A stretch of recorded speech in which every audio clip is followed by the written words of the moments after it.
Tremors, Total Recall, Godfather 3, Blind Fury, Amores, Perros, and more.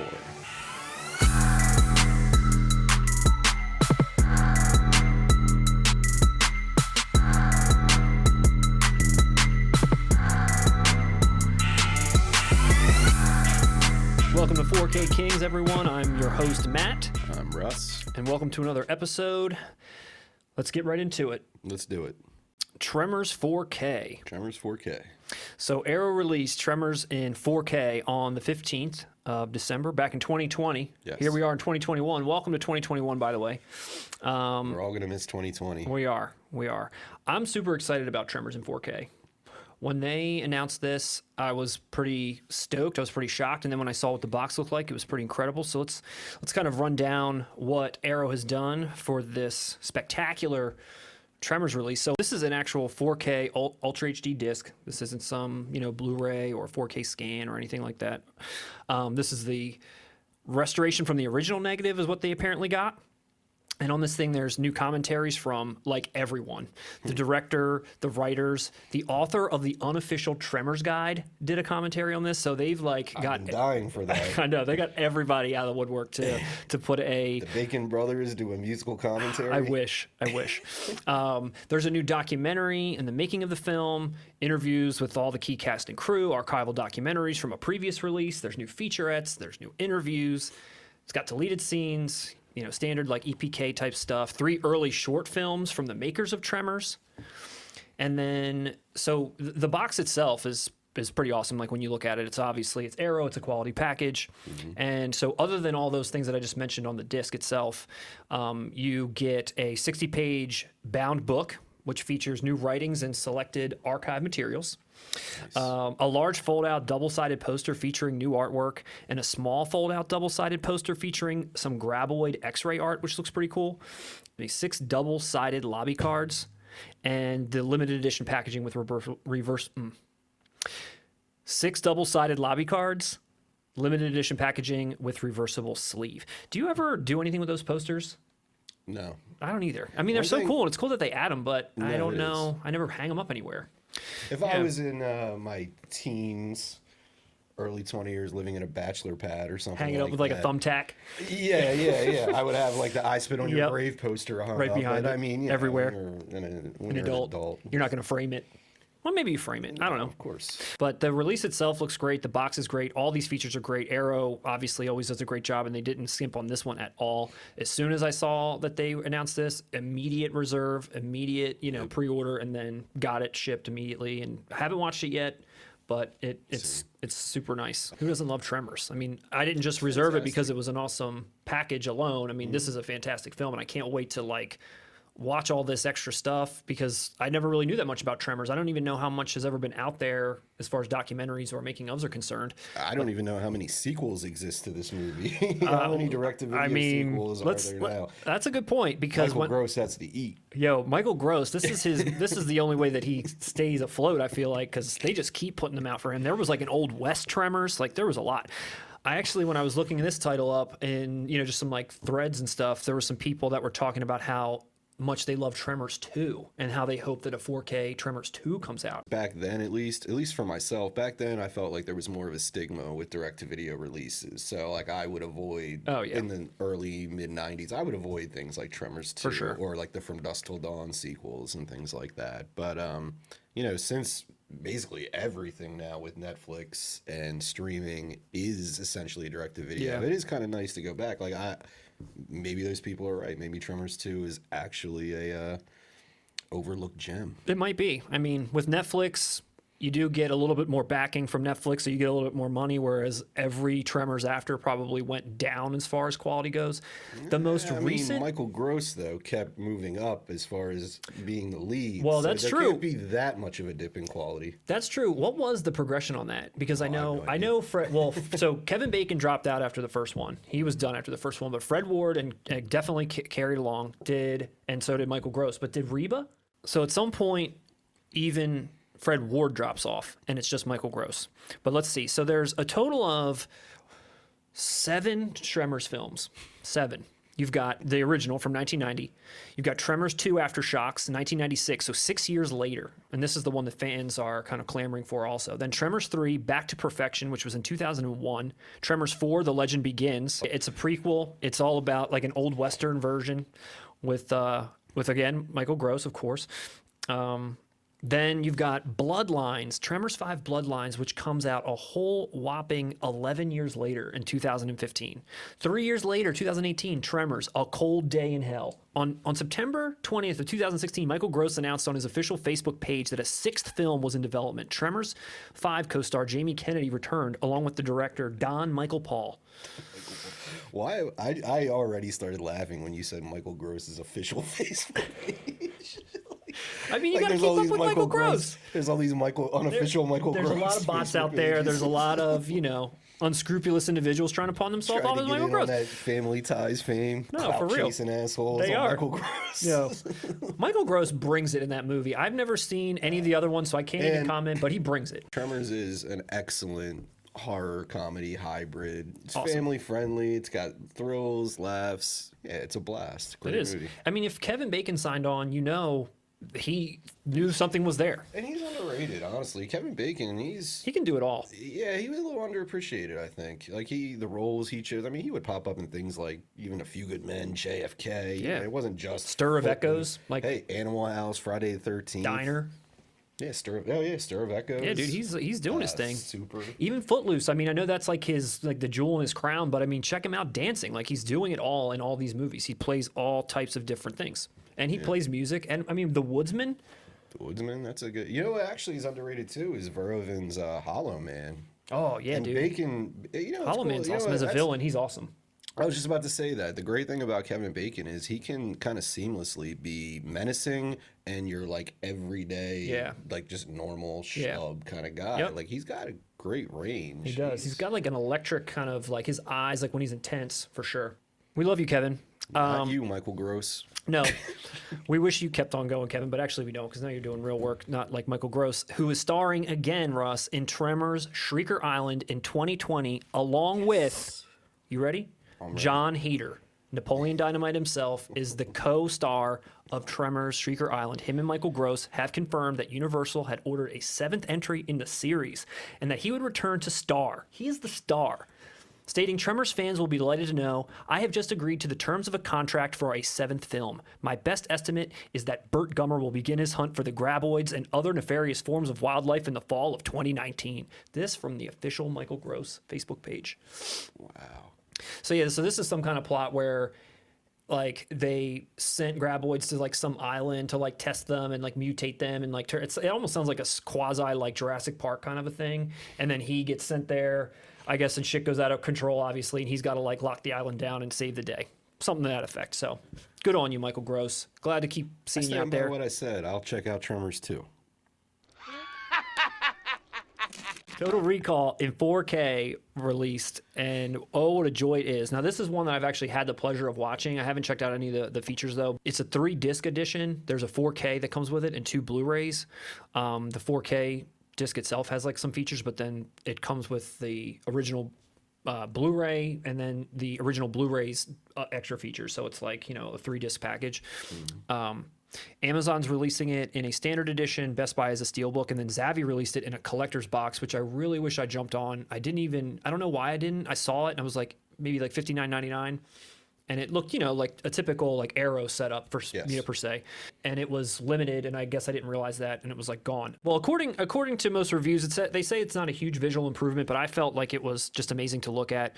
Both the 4K and the Blu-ray release, though, are an upgrade from the previous 2012 release. So no matter what, you're getting an upgrade.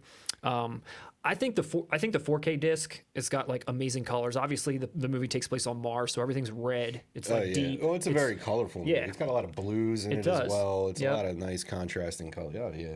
Yeah, and all the details are really, they're crisp. You can see a lot of like the dust particles and like the textures on people's jackets, and like even sometimes when you think about stuff like that, you wonder, is the makeup or like the, you know, older special effects going to come across a little too like, you know, chintzy. Clear. Yeah, Because when you're getting a better visual, yeah, you're going to see Yeah. a little more of the practical. right. Like the three-breasted woman and Yes. like Tony, like even Benny when he takes his arm off, you know, everything looks really, really good. It's got a Dolby Atmos mix, which I didn't get a chance to take advantage of because I don't have that kind of setup, but apparently that mix is good. Mix I heard, awesome. Across the 3 discs, you get new documentaries, you get new featurettes, you get a commentary by Arnold and Paul Verhoeven, which I don't know if they were on anything before, if that's new or not. I don't know that either. So as far as just the regular releases go, it's pretty good. But then you get the collector's box from Zavvi. Also comes with a 2-disc soundtrack, which, I mean, it's amazing soundtrack. It's been a while since I've seen Total Recall. It's good. I don't recall the score off the top. I don't recall it being a particularly memorable one. Yeah, it's good, man. It's really, really good. It's such a great mix of electronic music. It's with also, you know, horns, like a lot of like really great booming sounds, and just, I don't know, it's a great soundtrack.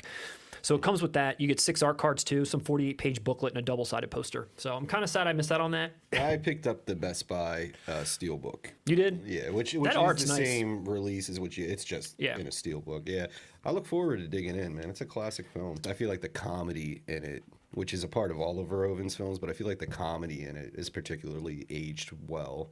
I think it's caught up. I think when it came out, maybe it was seen more as just an Arnold Schwarzenegger vehicle rather than...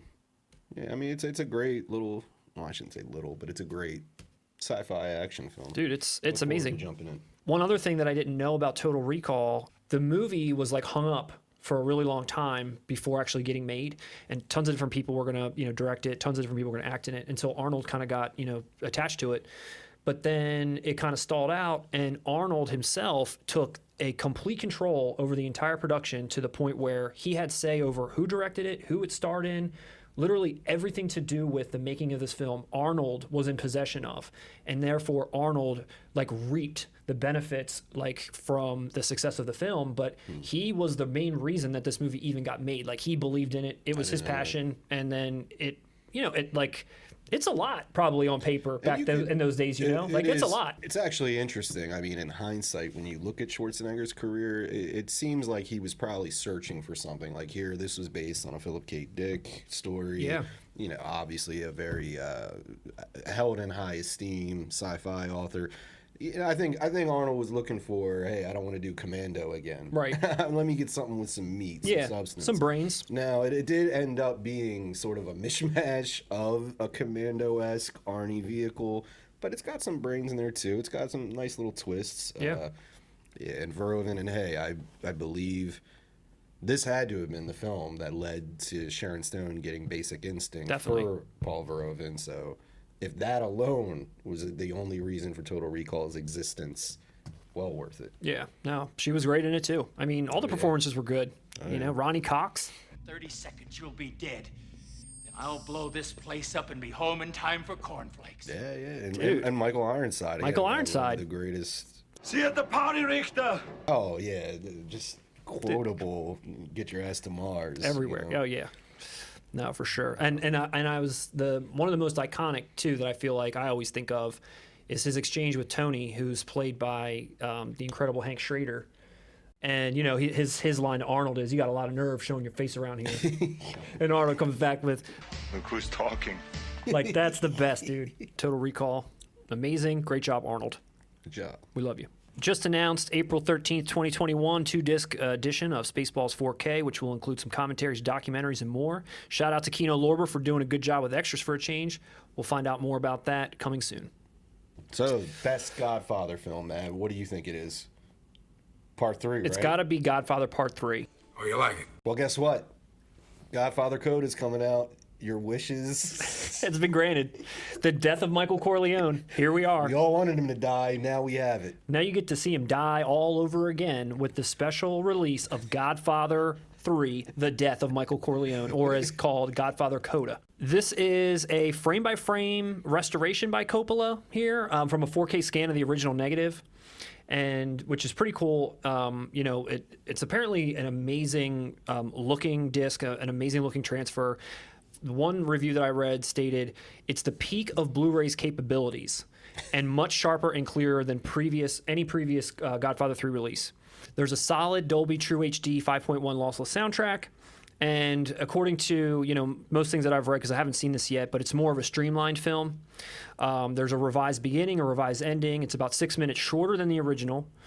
So that's pretty interesting. Now, I like one aspect that I like about this is that they've renamed it, because I think we've talked before that the initial name of this was The Death of Michael Corleone. Like, that's what it should have been. It's like a footnote. It's an epilogue. It's a coda. Like, that's what this story is. But when you make it part 3 of this insane saga, it's never going to match up to that, especially from the director's own intentions. The director's own intentions were to be a footnote, and then you stick it on there and it's like being compared, and you can't.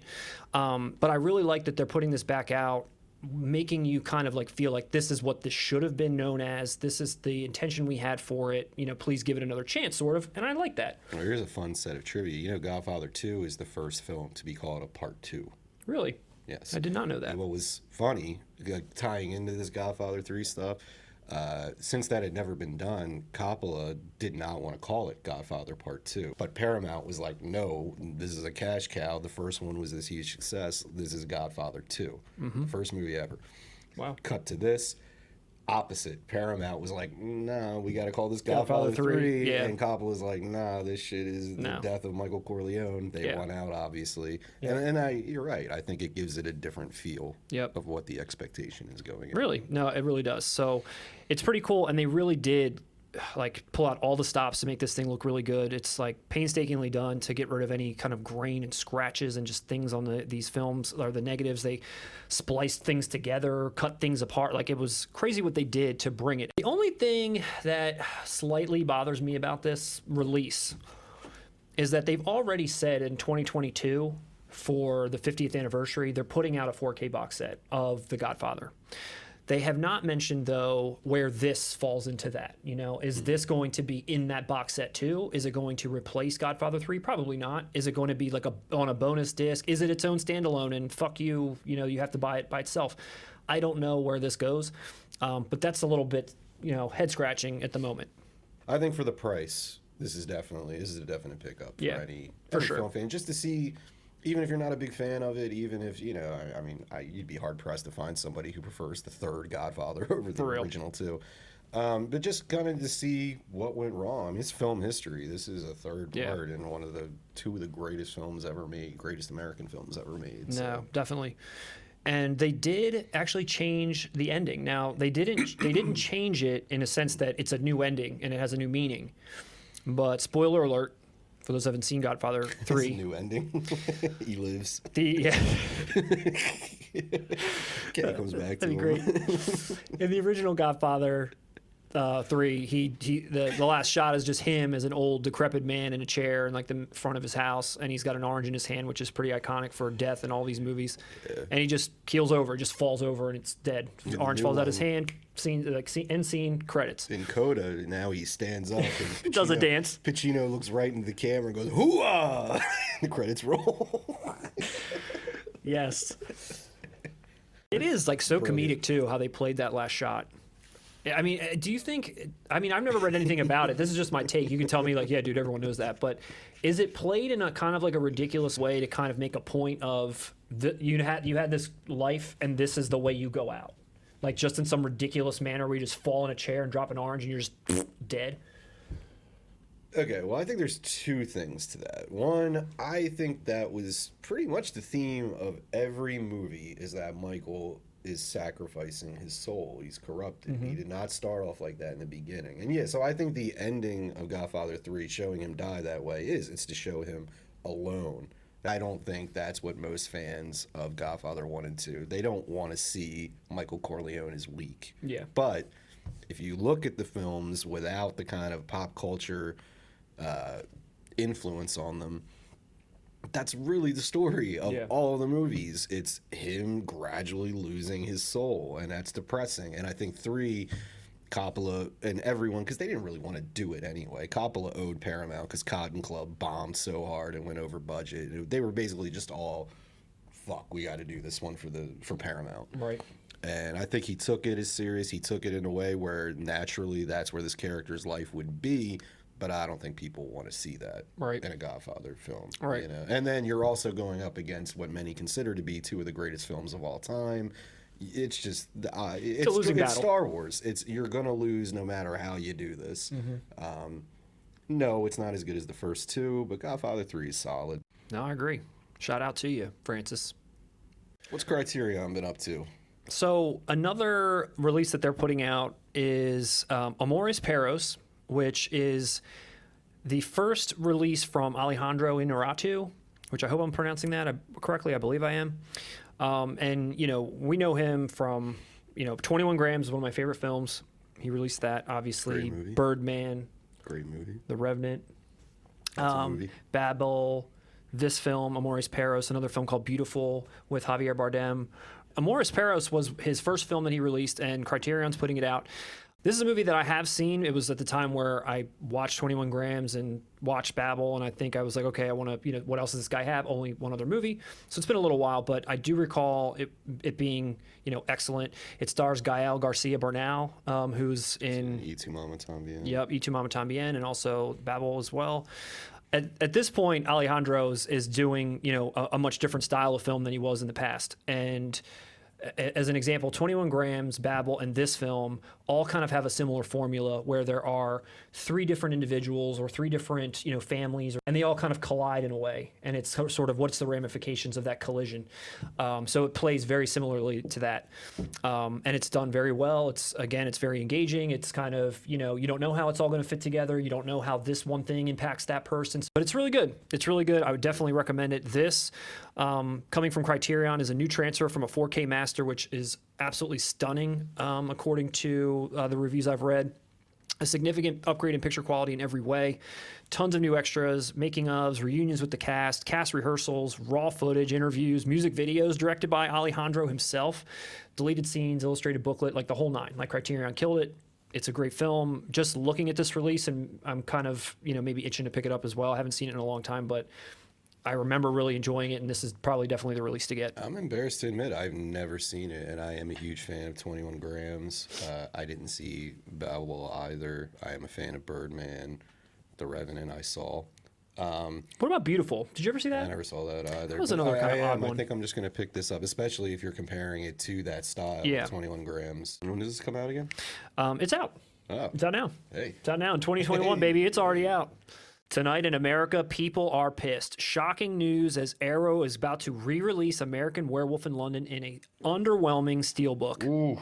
Reissuing this in a Steelbook in February 23rd, 2021, which is very ugly, by the way. It has the same extras as the previous released version without all the great bonus physical content. Again, this is not a 4K disc. This is the original release that Arrow put out not that long ago, unlike the most recent Turbine 4K release, which everyone is raving about. This Arrow re-release seems pointless, and the fans are pissed. Buyer beware. If you are a true collector, you are going to want to get the initial first release that Arrow put out that is probably out of print now. Unless you want this garbage artwork. And we just said all these nice things about you, Arrow, on your Tremors release. Cash grab. So released this holiday season was the Office box set just before it was removed from Netflix. Thank God.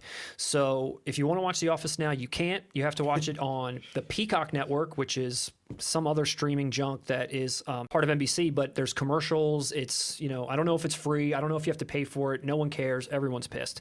But regardless, this box set is pretty cool for a couple of reasons.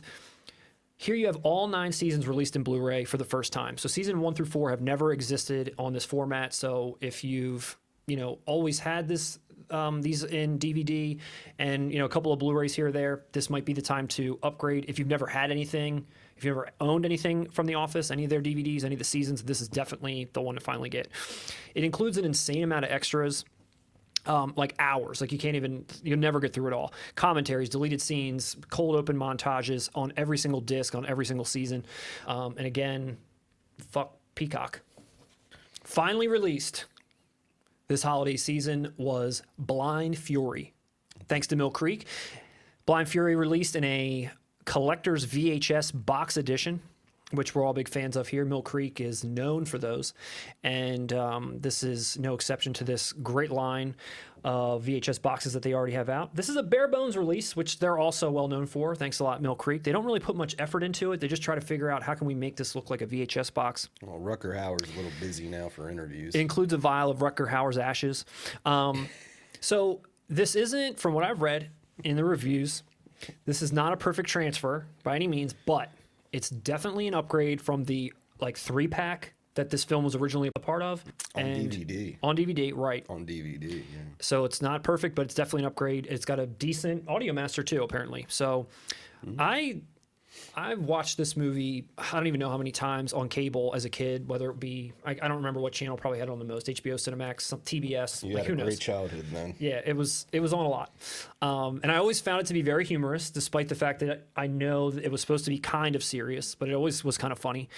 But I never owned it. I don't think I'm going to buy this. I don't think I'm going to pick this up. I don't know that I want to have this on my shelf or rewatch it over and over again. I can just replay it in my head whenever I want, but I know you're a huge fan. I like Rutger Hauer. Well, it's funny. I didn't grow up on it. I saw this for the first time maybe 2 or 3 years ago, and I don't think it was trying to be serious at all. I think Really? It's straight up Maybe comedy. I played it And wrong. I think Maybe that's I'm thinking why of it wrong. it's actually better. It's not. It's somewhere in between. I wouldn't call it a good. It's not like a guilty pleasure. So good. It's not The Room.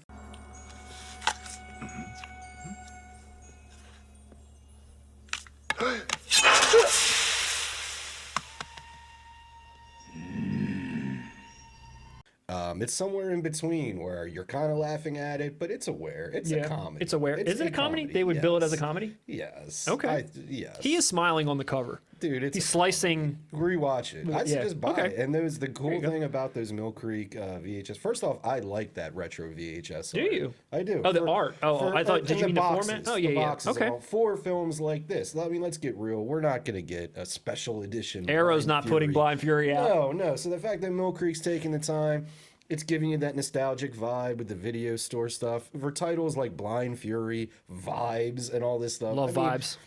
Sheena, rest in peace, Tanya Roberts. Tanya I Roberts. think. She's dead. Okay. UTI. What? Regardless, the VHS box artwork. No, I'm a fan, and they're always cheap. They're always like $8. So- and these are films you're gonna watch. All right, just in the background. I'm going to be honest. I always pictured these things as kind of being the maybe cousin to the Snapper case. So I've never owned one. What is it exactly? Is there an actual Blu-ray case inside of just a hard cardboard or something shell, or is it Yeah, the they come disc is out- like stuck on the inside of like a lid that opens up? They come out sideways. At least But the the- ones I have. so- like but it's there's a like- slip case, and it's a thin. It's not like the Arrow, but kind of like the Arrow boxes where it's that nice sturdy case that you pull out. It's like that, but they're thin. Okay. You know what I mean? Okay. Well, that's decent. Yeah, dude, for $7. That's Again, decent. if they were price gouging these releases, I would be. Yeah, get I'm the with fuck you. outta If here. it was $20, forget it. Yeah, but yeah, I if mean, it's for something like you yeah. said, for a film you probably saw, the majority of the people buying it are people who saw it on TV as Yeah. a child and all that. I think that art, like the way they do it, that style is perfect. I like it. I like what they're doing. I think the majority of people that are buying this are huge Randall Tex Cobb fans. Naturally. Coming out on February 2nd, 2021, Universal is releasing Do the Right Thing in 4K. It includes, a lot of extra things. It looks like a lot of commentaries, some new documentaries, some making ofs. I'm aware that there is a Criterion version out there. I don't know if it has all these same extras, but some highlights on here are a Do the Right Thing retrospective from 20 years later, some deleted extended scenes, behind the scenes, making of Do the Right Thing, trailers, a 20th anniversary edition feature commentary with Spike Lee, feature commentary with Spike Lee, director of photography Ernest Dickerson, my boy, Juice. Yeah, some of these people are saying, just looking online here that, I just ordered the Criterion. I'm already keeping my order. Sorry, Universal. Criterion, it's a relatively newer release. The red case, it's nice. Even for Criterion, it's kind of like with The Irishman. Yeah, it's strange, I guess. I've never seen this film, and I've never Dude, obviously. it's a masterpiece. It's an American masterpiece, hands down. I bought the Criterion one. I want to look into this to see if it's worth the upgrade. Well, that's what literally everyone's saying. I'll give you a couple more quotes. Criterion did a fine job with this. For those who want to double dip, fine, but I'm good. I'm in the camp that I'm good with my Criterion, but it's nice to see more catalog titles coming out in 4K. And I'd like lastly, to see more Spike Lee stuff. I mean, I feel like we've had some great additions to Do the Right Thing already. The 4K is exciting, but I mean... Yeah, Criterion knocked us out of the ballpark. I'll wait on the reviews, and if it's an upgrade, then I'll pick it up. I think that's really it. If the visual quality is that much more of an upgrade, then maybe you go for it. If that's even your thing. This person right here, been waiting for this in 4K. Dickerson's photography is going to pop. Is that a something there? I mean, it looks very colorful. Well, Ernest Dickerson was Spike Lee's DP on pretty much. Well, I don't know if he worked with him before Do the Right Thing, but I know he was his DP on Do the Right Thing, Mo Better Blues, and Jungle Fever. And then he started. That's when he started doing like Juice and Demon. Right. He went on to direct after that. But oh yeah, I mean it is beautiful. I mean he captures that heat, the tension of summer New York. It is a beautiful film to look at as well. Actually, now I'm saying all this, maybe I will pick this up on 4K. Hey, dude. What do you know? It's What do a you know? masterpiece. You heard it here first. Do the right thing. Get this in 4K. So lastly, a personal favorite of mine, which I know probably doesn't get much recognition or enough love, I should say. One of Harrison Ford's maybe lesser-known titles, maybe for a good reason. I don't know. Maybe it's just a guilty pleasure and I don't know it. Kingdom of the Crystal Skull. No, Mosquito Coast. Now, regarding Henry. So Regarding Henry is being released by Via Vision, their imprint label, in March 31st of 2021, right after my birthday. So maybe I'll pick this up, a little birthday gift from me. Unsure on the transfer. It just says 1080p. Obviously, that's all it really says. And I don't know. There is a previous release of Regarding Henry in the U.S., so it's probably just the same one, but this has never been released in the UK. But there is some, I guess, ported over special features with the exception of a new audio commentary from the director, but otherwise it's the same old stuff. So I don't know. This movie holds a special place in my heart. I love this film. When this comes out, I probably will pick it up. I've seen this movie more times than I care to name. I don't know why this one sticks with me in Harrison Ford's catalog. I do enjoy a good Harrison Ford yarn, but for whatever reason, this one it really stuck with me. I don't know. Annette Bening. Annette Bening, solid. Solid. Great actress. Yep, solid. I've never seen it. Never saw it. John Leguizamo. I'm a John Leguizamo fan. Now you're selling me on it. You and I may be the two people who buy this release. I'll give you the 1-2 punch on that. He's only in it for I think 10 seconds, but if he's the one that actually shoots Harrison Ford. Wait, so he's Benny Blanco from the Bronx? Yes. No, my name is Benny Blanco from the Bronx. Yes. Yeah. Sold. Yep. He's the one that puts Harrison Ford in the hospital and makes him, forget who he is and all that stuff. Yep. He's the one. He's in the liquor store. He's robbing the place. Harrison Ford walks in. He's a dick. Obviously, that's the whole point of the movie. Harrison Ford's a dick and then kind of reinvents himself after having amnesia after this accident, but he's a dick. He walks in, he's like, yeah, give me some cigarettes. John Leguizamo's obviously robbing the place. He's like, yeah, whatever, dude. Can I just get my cigarettes? And he just shoots him right in the head. It's like, this is what you get. But don't fuck around. No, he didn't. He shoots him twice. He shoots him. Good. He shoots him. First, he shoots him in the chest, and he backs up. He's stunned, and he's like, wait a minute, wait a minute. And then he shoots him again in the head right here, and then he falls out through the door. I hear you there. There's movies like that, dude. Like if they released, or I was excited when Kino Lorber put out Untamed Heart. Nobody's excited about it. I'm surprised this is getting released. Yeah. But, no, it's exciting to have releases like that. Thank you, Russ. Thank you for humoring me. I really appreciate that. And all the Regarding Henry fans out there. All two of you. Get ready. March 31st. We're coming. Get your Ritz crackers ready. And your hot sauce and your scrambled eggs. It's a little inside baseball. So is he relearning how to eat or something? Yeah. He couldn't talk. He didn't know how to talk. So the orderly who's helping him, he feeds him some eggs. This is like Blind Fury. Is this a movie that's unintentionally funny? That's not meant to be. You would laugh at it. You'd laugh at it, probably. I'm sorry. Picturing Han Solo trying to eat eggs is funny. It's meant to be sympathetic and sentimental and whatever else. But no, he's refusing to speak, and the guy's trying to get him to talk. So he puts hot sauce all in his eggs, stirs them up, and then he starts to eat them, and he can't. He's like, I'm looking for. He's trying to find water, and he's like, what? What are you trying to find? And he's trying to get him to talk, and he finally gets him to talk. It's like a modern day Helen Keller situation where we're trying to get the blind to see and the mute to talk. Basically, someone saw Awakenings and was like, "Hey, Dude, I loved Awakening. I'm let's glad get you brought that Harrison up. Ford in That's this story." dude, that's another movie that I would gladly buy if they would just do something. Like, I love that movie too. I love that movie.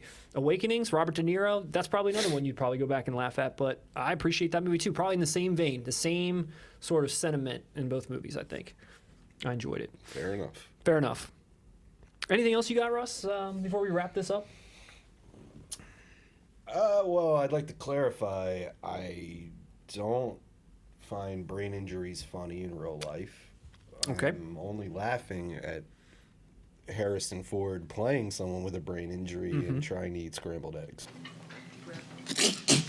What's wrong? Don't like my eggs? I see.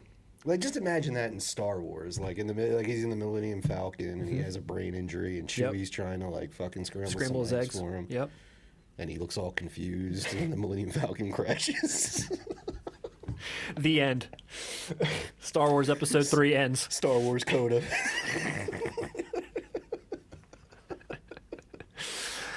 That's a wrap. Star Wars Coda.